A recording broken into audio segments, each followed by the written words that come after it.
ओम ह्रीं अर्हं ळमोजिनाणं श्रीमते सकलज्ञान साम्राज्यपदमीयुयसे धर्मचक्रभृते भर्त्रे नमः संसारभीमुषे।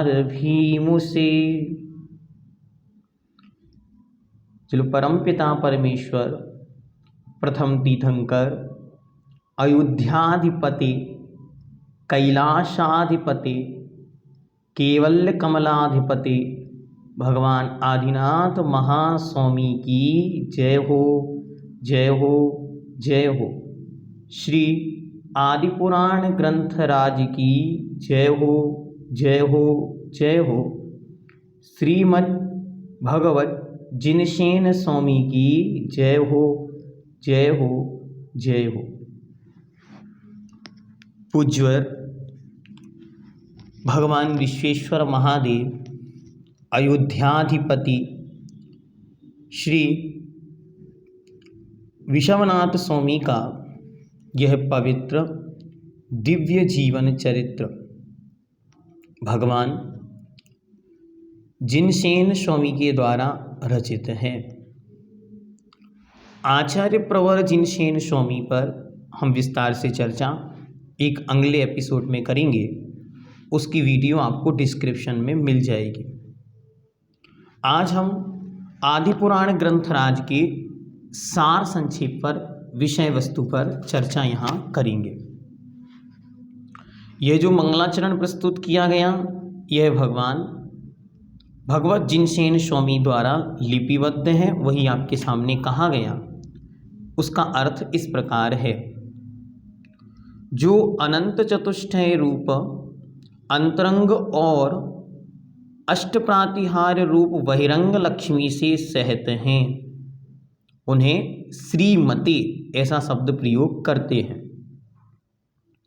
सकल ज्ञान साम्राज्य पदमीयुयसे, और जिन्होंने समस्त पदार्थों को जानने वाले केवल ज्ञान रूपी साम्राज्य का पद प्राप्त कर लिया है।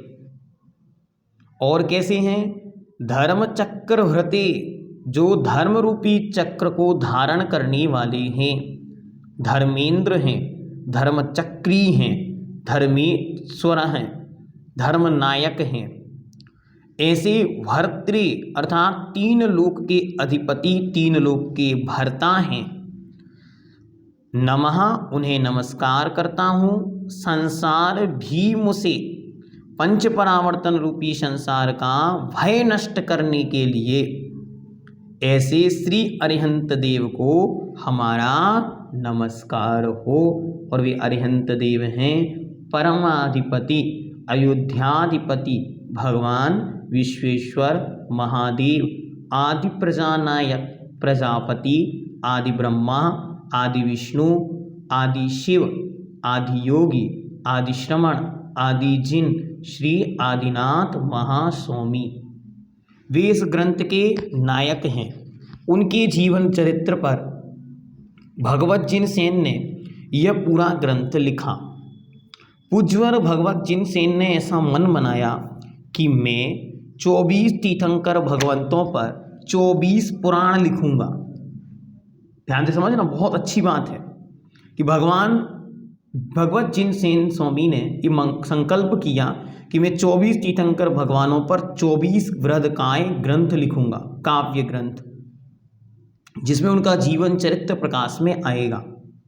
उन्होंने सर्वप्रथम भगवान आदिनाथ महास्वामी का जीवन चरित्र लिखा, जिसका नाम दिया आदि पुराण। आदि पुराण का एक और अर्थ होता है पहला पुराण, या आदिनाथ भगवान का वर्णन करने वाला पुराण। पहला पुराण या फिर आदिनाथ भगवान का वर्णन करने वाला पुराण। इस पुराण का पहला भाग, जिसे महापुराण कहा जाता है, ये भगवान आदिनाथ स्वामी के पूरे जीवन चरित्र को वर्णन करने वाला है। इस ग्रंथ का नाम आदि पुराण मतलब पहला पुराण हुआ। रचयिता भगवत जिनसेन स्वामी हुए। और टोटल पर्व कितने हैं? तो टोटल पर्व मतलब चैप्टर हैं 25। 25 मतलब 5 और 20 मतलब 25 पर्वों में यह वर्णित है। 25 पर्वों में यह टोटल वर्णित है। ये भगवान आदिनाथ महास्वामी के पूर्व भवों से चलकर उनका जन्म, गर्भ, जन्म, तप, ज्ञान, मोक्ष, इन पंचों कल्याणकों का वर्णन, और भगवान आदिनाथ स्वामी के समय में काल की स्थिति, अयोध्या आदि महानगरियों का विभाजन, वर्णन, और काल की व्यवस्थाएं और काल के निमित्त से होने वाले परिवर्तन, और उन परिवर्तनों में भगवान आदिनाथ की भूमिका, भगवान आदिनाथ के समय में 3 वर्गों की स्थापना और अन्य विषयों को लेकर यह ग्रंथ आगे बढ़ता है। और अंत में भगवान आदिनाथ महास्वामी की दीक्षा और उनकी तपस्या और उनका मोक्ष, केवल ज्ञान, समोषण आदि का वर्णन, मोक्ष का वर्णन, भरत चक्रवर्ती जो भगवान के पुत्र पुत्री समुदाय है उनका भी वर्णन इस ग्रंथ में किया गया है। और इस ग्रंथ में जो 25वां पर्व है इसमें भगवान समोषण में विराजमान है। जो अंतिम इस ग्रंथ का 25वां पर्व है उसमें भगवान समोषण में विराजमान है और भरत चक्रवर्ती उनके चरणों में उनकी स्तुति गाता है, जिसमें सहस्र नाम के रूप में उनकी स्तुति होती है, जिसे हम भगवत जिन सहस्र नाम स्तोत्र वर्तमान में कहते हैं, और इसी ग्रंथ के अंत में लिखा गया है। इतना यह ग्रंथ है। फिर इसके आगे भगवान को मोक्ष अगले ग्रंथ में होगा, जिसका नाम है आदि पुराण भाग 2। फिर वह लिखा गया। उसके बाद उत्तर पुराण, जिसमें फिर अन्य 23 तीर्थंकर और उनके समय के महापुरुषों का वर्णन किया गया। तो ये आपका पहला भाग जो है इसका सामान्य परिचय आपके सामने रखा गया। अब आगे देखते हैं इस ग्रंथ में क्या है। तो सबसे पहले प्रथम पर्व में मंगलाचरण दिया, ग्रंथ की प्रतिज्ञा, आचार्य ने अपनी परंपरा और लघुता दिखलाई, पूर्व में जो कवि हुए हैं उनकी परंपरा से उनकी प्रसिद्धि, उनके विषय में स्मरण किया, कविता, काव्य, महाकाव्य, महाकवि, इनका लक्षण बतलाया, इस ग्रंथ की विषय वस्तु क्या है इसे बतलाया, और फिर भगवान आदिनाथ महास्वामी से संदर्भित स्थानों की प्राचीनता, इन पर भी चर्चा इन्होंने की। इसी के साथ ये पहला पर्व पूर्ण होता है। द्वितीय पर्व में राजा सैनिक, जैसे हर ग्रंथ में शुरुआत में राजा सैनिक महाराज प्रश्न पूछते हैं, गौतम गणधर महाराज उनको पूरी कथा सुनाते हैं, उससे ही ये ग्रंथ प्रारंभ होते हैं। तो द्वितीय भाग में इस प्रकार की चर्चा है। इसमें सबसे पहले पुराण के विषय में कुछ बातें बतलाते हैं, उसके बाद काल क्रम से पुराण की हीनता और अंग पूर्वधारियों का क्रमिक वर्णन और महापुराण के अधिकारों का उल्लेख करते हुए कथा उपघात का प्रदर्शन। इस प्रकार उन्होंने बतलाया कि किस प्रकार ये कथाएं कितनी विस्तृत थीं, लेकिन समय के साथ बुद्धि का लोप होने से इन्हें धीरे धीरे कम करते हुए जितनी आवश्यकता थी उतनी इनको प्रयुक्त किया गया। फिर पर्व नंबर 3 प्रारंभ होता है। इसमें 6 काल का अच्छी तरह वर्णन किया और इन 6 काल में होने वाले महापुरुषों का वर्णन किया, जिनमें भगवान आदिनाथ महास्वामी के पिता नाभिराय जो अंतिम कुलकर थे, इनका भी उसमें वर्णन किया। कुलकरों की क्या विशेषताएं होती हैं, उनके द्वारा क्या व्यवस्थाएं बनाई जाती हैं, इन सब का वर्णन भी अच्छी तरह इस तीसरे नंबर पर्व में किया। इन सब पर अलग अलग एपिसोड उपलब्ध हैं जो आपके डिस्क्रिप्शन बॉक्स में दे दिए जाएंगे। काल चक्र पर, कुलकरों पर, तो वो आप अपने हिसाब से अनुकूलता अनुसार उनको देखेंगे। आगे चलते हैं पर्व नंबर 4। चतुर्थ पर्व में विश्वनाथ भगवान का, क्योंकि मुख्यतः से उनका वर्णन यहाँ किया जाना है, तो क्योंकि इसका नाम है आदि पुराण, तो यहाँ पर आदिनाथ भगवान की मुख्यता से ये वर्णन यहाँ प्रारंभ होता है और चतुर्थ पर्व से ही भगवान आदिनाथ स्वामी का एक वर्णन यहाँ प्रारंभ किया जाएगा और वे किस प्रकार कहाँ कहाँ किन किन भवों में कहाँ कहाँ जन्म लेते हुए और यहाँ पर पहुँचे थे उसको वर्णित करते हुए सबसे पहले हम भगवान के पहले पर्व जन्म की ओर चलते हैं। पहले से अर्थ ये नहीं जानना कि भगवान पहला जन्म ये हुआ। अनंतानंत जन्म यहाँ पे संसार में प्रत्येक जीव के हुए हैं, हो रहे हैं और होते रहेंगे।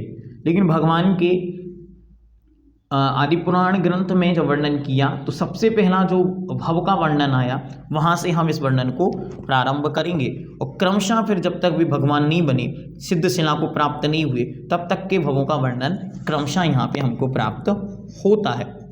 यद्यपि उसके पूर्व भी उनके अनेक भव रहे होंगे, लेकिन जिन भवों की मुख्यता से वर्णन हमको ग्रंथों में मिलता है तदनुसार ही परंपरा से वो चलता है।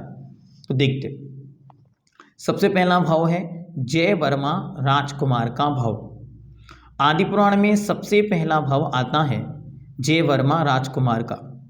पश्चिम विदेह में गंधल देश के सिंहपुर नगर के राजा के दो पुत्र थे, एक जयवर्मा और दूसरा श्रीवर्मा। छोटा पुत्र श्रीवर्मा सबको प्यारा था। तब राजा ने राज्य छोटे पुत्र को दे दिया। इससे बड़े ज्येष्ठ पुत्र जयवर्मा को बड़ा दुख हुआ और उसने जिन दीक्षा ले ली।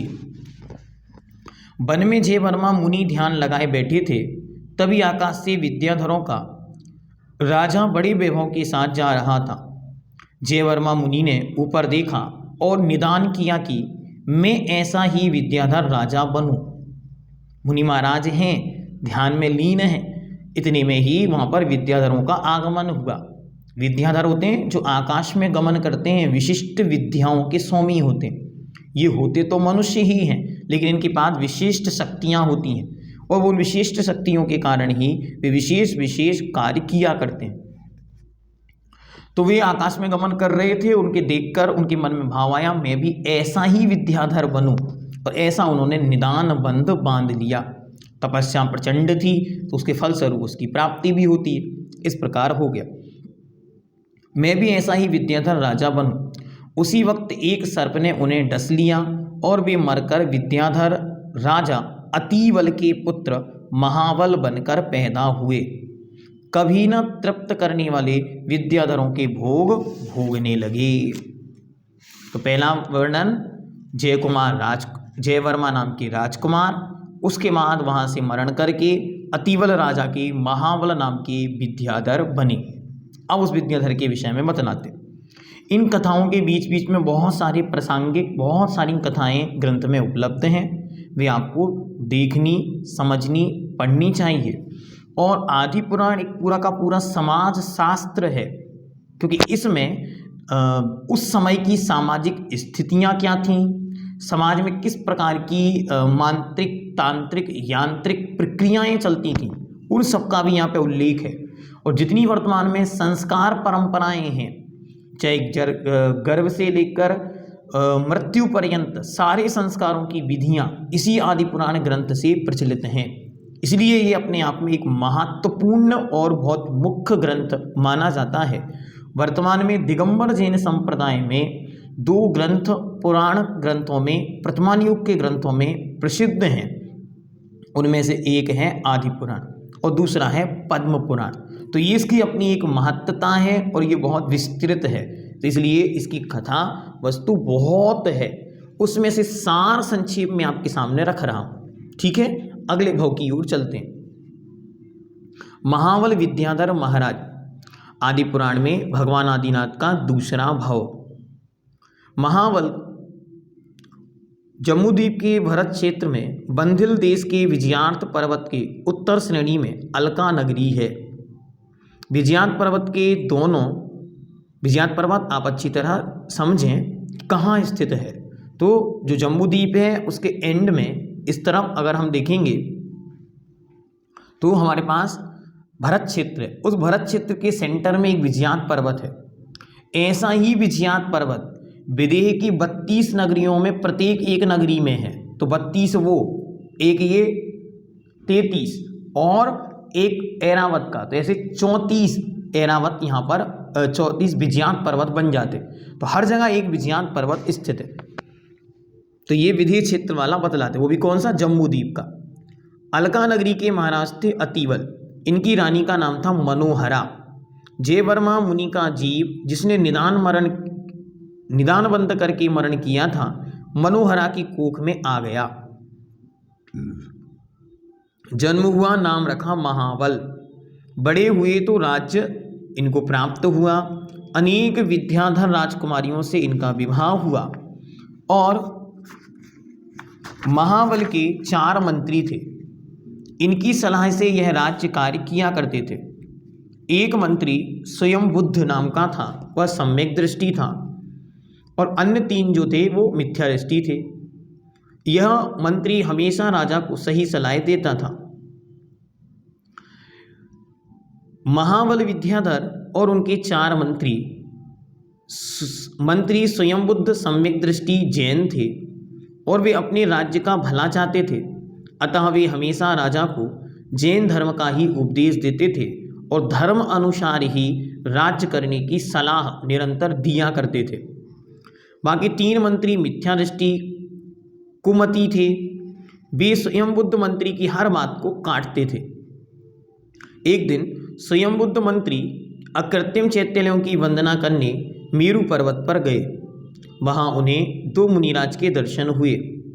उनसे स्वयं बुद्ध ने पूछा कि हमारे महाराज महाबल भव्य हैं या अभव्य हैं।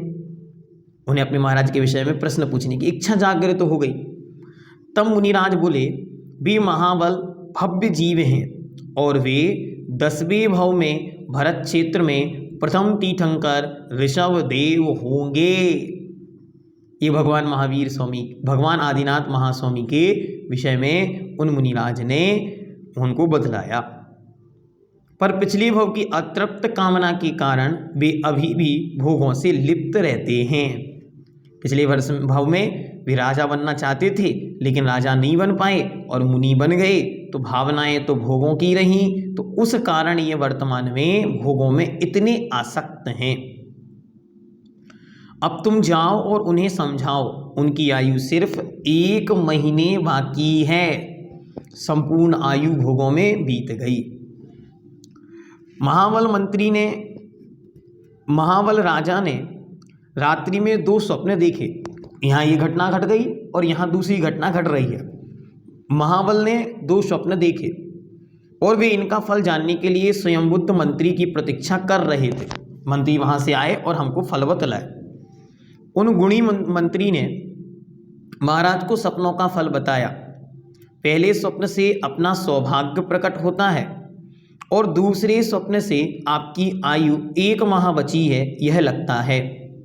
जैसा कि मुनिराज ने बतलाया है वैसा कह सुनाया।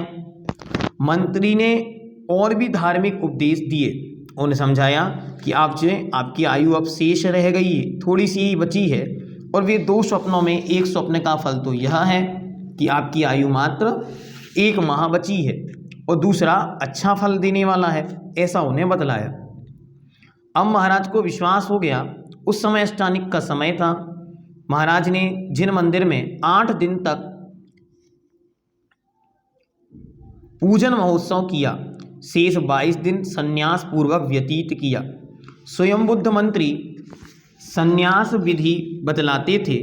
अंत में संन्यास का अर्थ यहाँ पे संलेख ना लेना। अंत में पंच नमस्कार मंत्र का जाप करते हुए महाराज महाबल मरण को प्राप्त हुए और ईशान स्वर्ग के श्रीप्रभ नामक विमान में ललितांग नामक देव हुए, और ये यहाँ पर ललितांग नाम के देव की पर्याय को प्राप्त हो गए। अब उन्होंने स्वप्न क्या देखे थे वो अपन यहाँ पे देखते। पृष्ठ नंबर 112 पर इनके स्वप्नों की चर्चा आई है।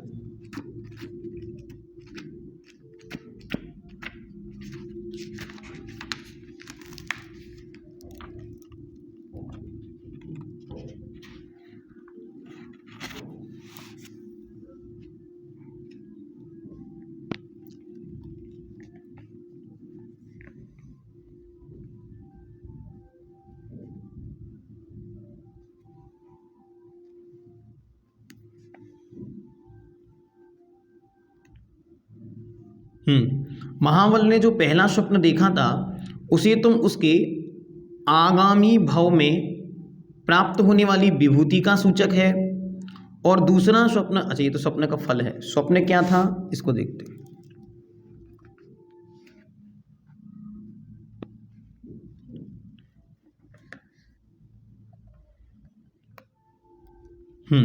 आज रात को उसने स्वप्न में देखा कि तुम्हारे सिवा अन्य 3 दुष्ट मंत्रियों ने उसे बलात्कार किसी भारी कीचड़ में फंसा दिया है। बलात्कार मतलब बलपूर्वक कीचड़ में फंसा दिया है। कुछ शब्द ऐसे होते हैं जो रूढ़िवशात प्रचलन में आ जाते, ये एक प्रकार से ये शब्द बहुत गलत प्रयोग में आने लगा, लेकिन वास्तविकता में शब्द का अर्थ है बलात् मतलब बलपूर्वक और कार मतलब करना। तो जो कार्य बलपूर्वक किया जाता है उसे बलात्कार कहते हैं। तो यहाँ पे वो कहते हैं कि बलात्कार मतलब बलपूर्वक उन्हें कीचड़ में धंसा दिया,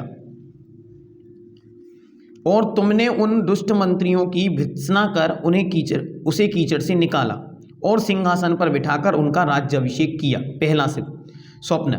इसके सिवा दूसरे स्वप्न में देखा कि अग्नि की एक प्रदीप्त ज्वाला बिजली के समान चंचल और प्रतिक्षण क्षीण होती चली जा रही है। उसने ये दोनों स्वप्न आज ही रात्रि के अंतिम समय में देखे। पहला तो कीचड़ में से निकालकर राज सिंहासन पर बिठाकर और उसका अभिषेक किया, और दूसरा जलती हुई लौ को देखा जो धीरे धीरे बुझ रही है। अब इनका फल क्या है? तो महाराजा महाबल ने जो 16 स्वप्न देखा उसे तुम उनके आगामी भाव में प्राप्त होने वाली विभूति का सूचक जानो। अगले भाव में वे महान विभूति के स्वामी होंगे, क्योंकि अभी ललितांग देव बनेंगे। तो अब तुमने उन्हें संसार के कीचड़ से निकालकर एक महाविभूति का स्वामी बना दिया। तो पहले स्वप्न का फल तो यह हुआ, और द्वितीय स्वप्न को उनकी आयु के अतिशय ह्रास को सूचित करने वाला जानो। यह निश्चित है कि अब उनकी आयु 1 माह ही शेष रह गई है। इसलिए उन्होंने फिर उन्हें अच्छी तरह धर्म का उपदेश दिया, और तत्पूर्वक उन्होंने सल्लेखना धारण की, और सल्लेखना पूर्वक यहाँ से अच्छी तरह मरण करके, और वे कहाँ उत्पन्न हुए? वे यहाँ से मरण करके और ईशान स्वर्ग में ललितांग नामक देव हुए। अब ललितांग नामक देव का वर्णन हम आगे पढ़ेंगे। ये ललितांग नामक देव एक विशिष्ट, क्योंकि संन्यास पूर्वक गए थे, सल्लेखना पूर्वक गए थे, पूर्व भवों में भी मुनि थे, उनका संस्कार उनके साथ था, इसीलिए एक विशिष्ट कार्यों से युक्त यह यहाँ पर हुए। उनके विषय में आगे वे नेक्स्ट एपिसोड में विस्तार से देखेंगे। ओम सिद्धम पुनातु चेतो मम नाभिनंदनो। जय बोलो अयोध्याधिपति भगवान विश्वेश्वर महादेव आदि शिव श्री आदिनाथ भगवान की जय।